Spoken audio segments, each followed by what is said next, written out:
Hey there, everyone. In today's teaching lesson, we are going to look at how to plot longitude and latitude coordinates on Folium maps. So what are Folium maps? Folium maps are something that we can access in Jupyter notebooks, and they have all kinds of functionality, including markers, creating pop-ups, interactive controls like drop-down menus, sliders. You can zoom in, zoom out. You can mouse over anything in the map, and you'll have a tooltip pop-up that has all kinds of details about the item that you're scrolling over. You have heat maps, choropleth maps, which show shades of colors relative to other colors, and the intensity of that color represents either a stronger or weaker number matching. So you have different layers that you can add: plugins, route mapping, interactive data visualizations, GeoJSON overlays, which are very powerful, and a bunch of other things too. So let's get right into it.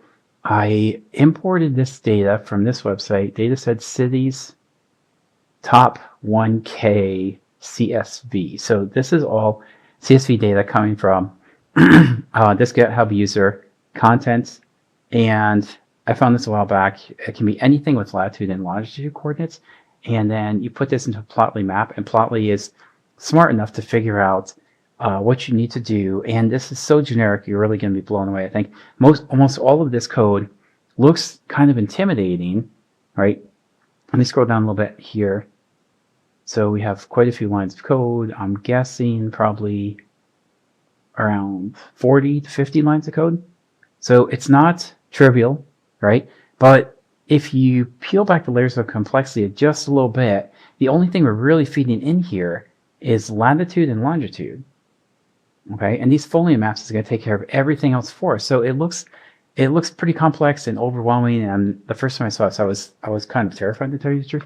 But if you just plug in the latitude and longitude coordinate, and you have a couple other items here that you could plug in. We're not even using these. City, state, population. We could use those, but in this case, we're not even going to do that. We're just going to use two variables, the lat and long coordinates. Okay, Plotly does all the lift for us. I'm going to scroll down here and hit Control Enter to run this and refresh it.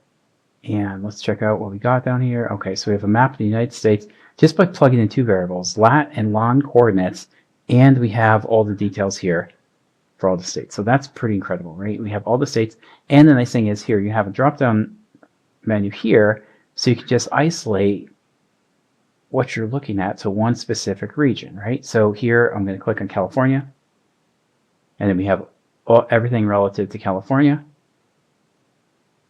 So very interactive, very dynamic. I've seen this in Tableau and in Power BI. I've used those tools, and they have similar functionality. This is kind of similar in terms of the execution and the I guess the rendering of the image and the interface too, but takes a little more code to get up and running. It's not just no-code solution like Power BI and Tableau or no-code solutions. This is a low-code solution. So you have to change a couple little things, but very, very trivial and very basic, right? So we have the entire United States map there, and you select what you want to focus on and isolate everything just to that one area. So let's look at another example here. Now this data sits on my desktop. I will share this with you. When I post a video, I'll post all this code, so you don't have to be taking notes and try to jot down everything right here, right now. I'm going to share the code with you in HTML format, and you can download that when you're watching the video or when you're done watching the video. Okay, it's up to you. So I'm going to share the data source and all the code. You have everything you need. You can copy and paste it and run it in your own Jupyter Notebook environment. Okay, so similar to what we saw before, we have Plotly. So this is a very nice library. I invite you to Google it. Spend some time reading the documentation, immerse yourself in that. You're going to learn a ton, and the payoff is going to be huge because you can do some things with Plotly that are just basically next to impossible to do without Plotly. It's a really nice tool to have in your toolbox. Okay, so now we're looking at motor vehicle theft. This file stays on my desktop. I'm going to share it with everyone. Again, you fill in the latitude, longitude coordinates right here. These are variables that you supply, and the entire map is going to be filtered based on those two values that you fill in, okay, or two features or two columns in the data frame. Usually they're called features. So let me go ahead and rerun this. And there are two other elements here that you can add in, right? This is the mean latitude and longitude, you can go ahead and put that in so you get the center. It would be almost like the center for some type of clustering experiment. It's called a centroid. That would be the center of the map. But again, I think these are optional. I don't think you have to put those in.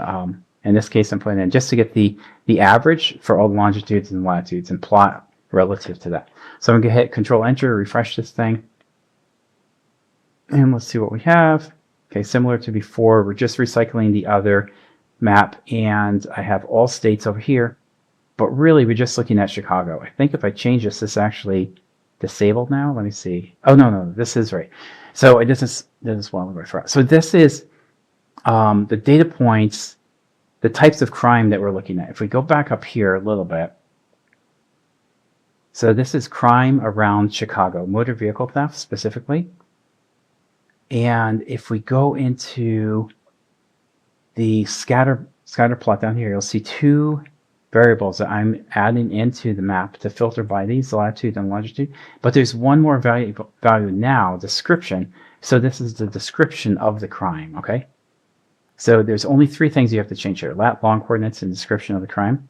When you do that, you'll get this map of downtown Chicago, okay? And let me zoom in. That's what I love about these scatter plot maps. Very, very interactive. And not scatterplot, I'm sorry, Plotly maps. Very, very interactive. You can zoom in, you get all the details, right? And then, let's say we want to look at automobile thefts. Okay, this is just auto thefts. There's a bunch of them. Let's look at something else because it's a little bit overwhelming. There's almost too many to look at. Let's look at cycle, scooter, bike, scooter, and bike. Okay, so let's zoom in there. You can see the details popping up when we zoom in. This is a Folium map underneath with Plotly overlaid on top of it. Here you see motor vehicle theft. That's the type of file that we're dealing with. And then the date of the theft rate. So 8/12/2015, and go up here a little bit, 7/18/2015, and here 8/27. So there we have some details about the type of theft and where it occurred.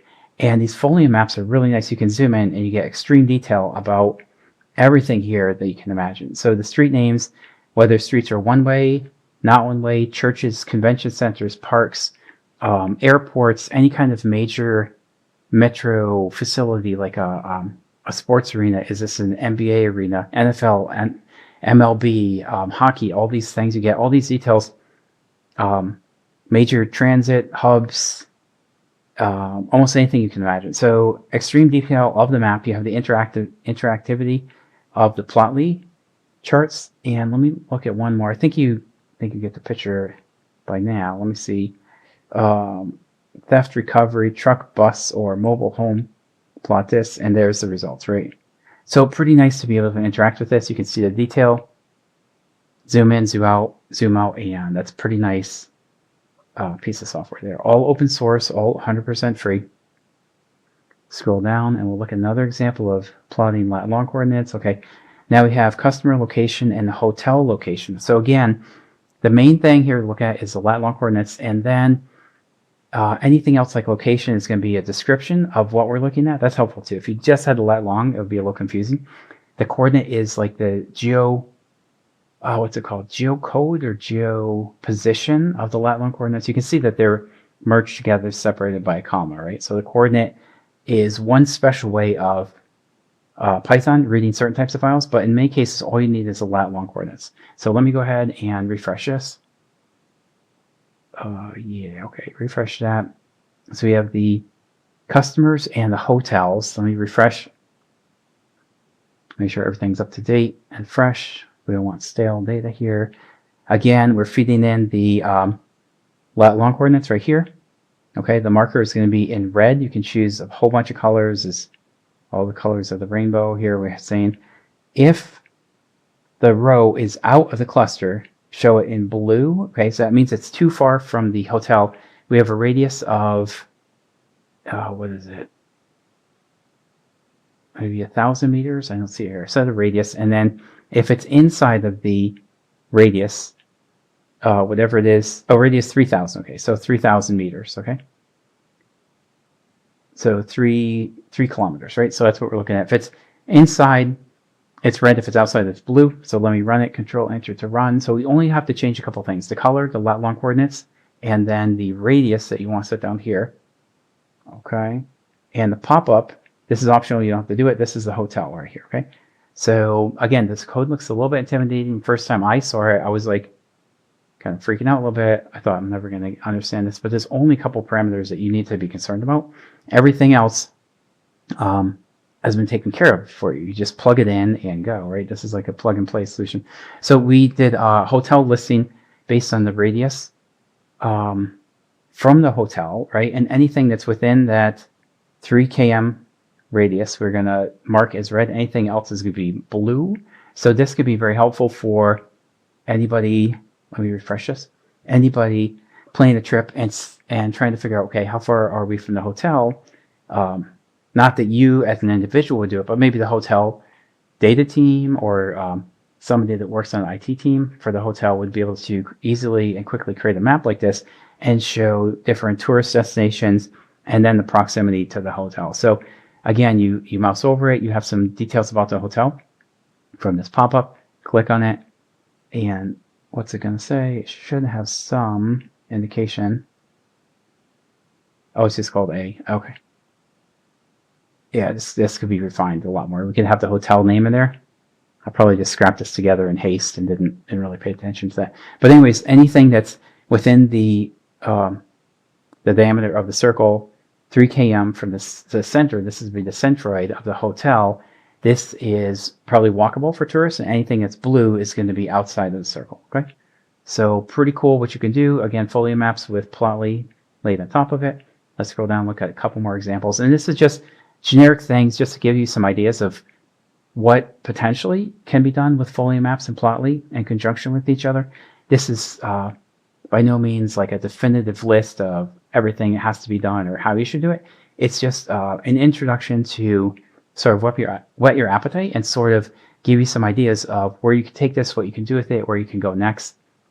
So that's what this is for, just a general overview tutorial of some of the possibilities of how you can do latitude, longitude coordinates and plot these on the map using Plotly and Folium. So here it's just a scatter plot with a map box overlaid on a Folium map.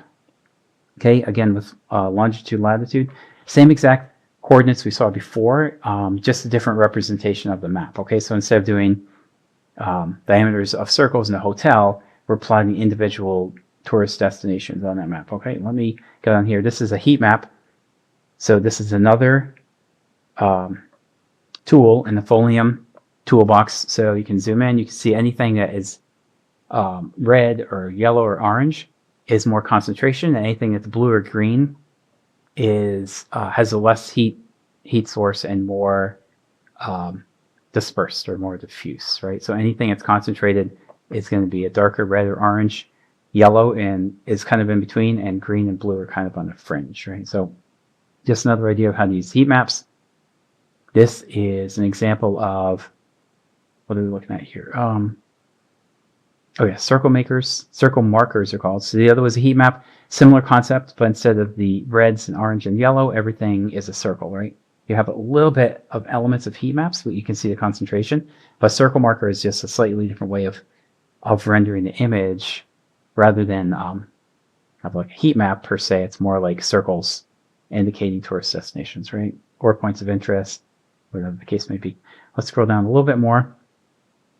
This is pretty cool. This is called a marker cluster, and we can use this to go ahead and create clusters in the map. So let me pull the map up a little bit.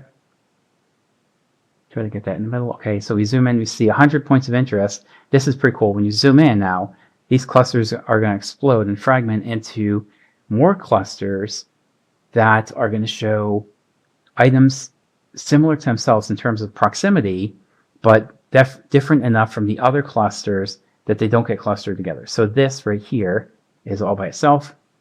Let me see if I can get a mouse. Yeah, I don't think the pop-up was set for this. You can set pop-ups for all of these blue markers and see the details behind it. That's absolutely doable.